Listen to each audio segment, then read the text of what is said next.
आंदोलन के अपने रणबांकुरों के बारे में बताना जा रहा हूं। जैसा कि तुम लोग जानते हो कि 15 अगस्त 1942 को मधुबन थाने में जब गोली चली थी, उस समय आजमगढ़ जिला हुआ करता था।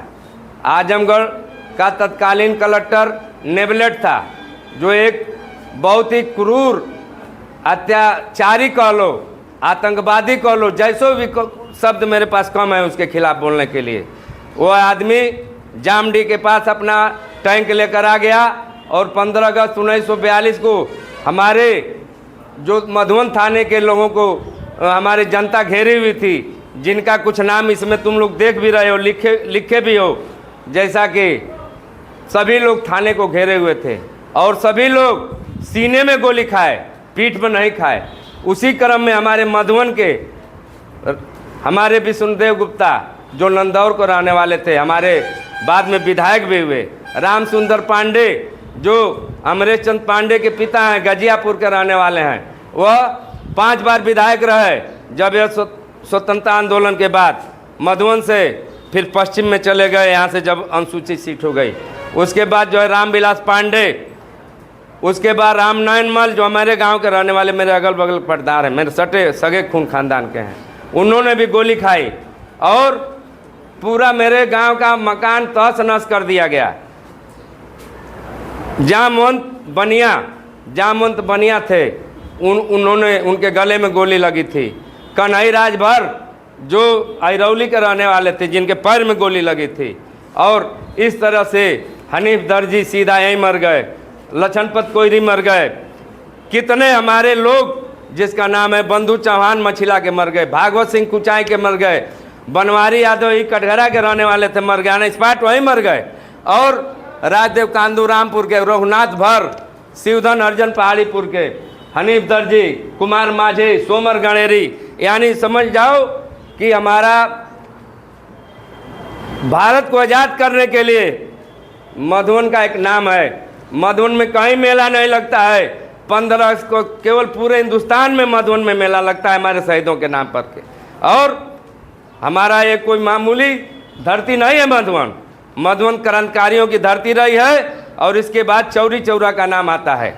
चौरी चौरा में भी 11 सिपाही, कितने दरोगा को वहाँ की जनता ने थाने में पेट्रोल जला करके मार डाला, छिड़क करके।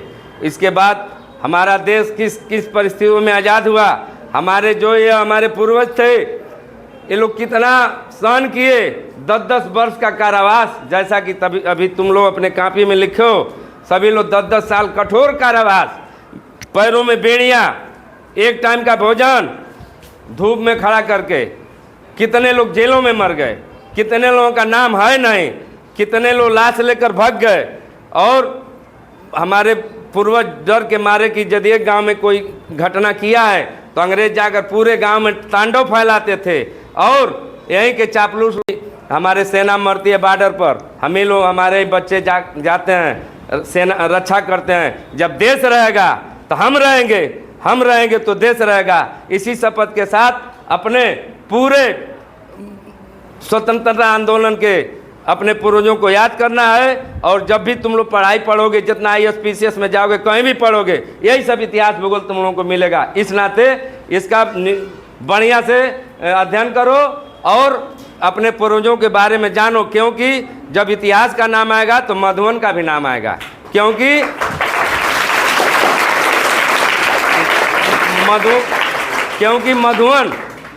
मधुबन का नाम हमारे स्वतंत्रता आंदोलन में एकदम स्वर्ण अक्षरों में लिखा गया है। स्वर्ण अक्षरों में, स्याही से नहीं, स्वर्ण, जो स्वर्ण माने सोना होता है। यह नाम कभी मिट नहीं सकता है। जब तक देश रहेगा तब तक मधुबन का नाम रहेगा। इसी विचारधाराओं के साथ मैं तुम लोगों को प्रेरित करता हूं कि अपने पूर्वजों को समझो। देखो, इसमें कौन जाति नहीं मरा है, कोयरी मरा है, मल मरा है, गणेरी मरा है, दर्जी मरा है, मौर्य मरा है, पंडित मरा है, ठाकुर मरा है, बनिया मरा है। हर जात के लोग मिलकर शहीद किए थे, ताज हम लोग खुली सांस हवा ले रहे हैं और स्वच्छंद वितरण कर रहे हैं। ये था हमारा इतिहास और ये हमारा मधुबन का इतिहास है। इसी के साथ मैं तुम लोगों से जो मेरी जानकारी थी चूँकि मैं राजनीतिज्ञ हूँ, पहले से मुझे इतिहास भूगोल मधुबन के बारे में बहुत कुछ जानकारी है, लेकिन समय नहीं है, मैं नहीं बता पा रहा हूँ। मुझको बहुत कुछ जानकारी है मधुबन के बारे में। भारत माता की, भारत माता की।